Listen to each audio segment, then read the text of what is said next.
নমস্কার, আপনারা দেখছেন আধ্যাত্মিক ভারত। ভারত পৃথিবীর শান্তির কথা বলে। অনেকে বলে শয়তান দেখতে কেমন, মানে মনের দুটো দিক আছে। তার আগে বলে নিই, মনের দুটো দিক আছে, একটা ভালো মন, একটা খারাপ মন।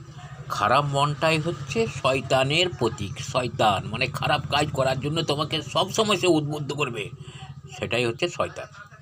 তো এই শয়তানকে এড়িয়ে চলতে হবে। কিভাবে?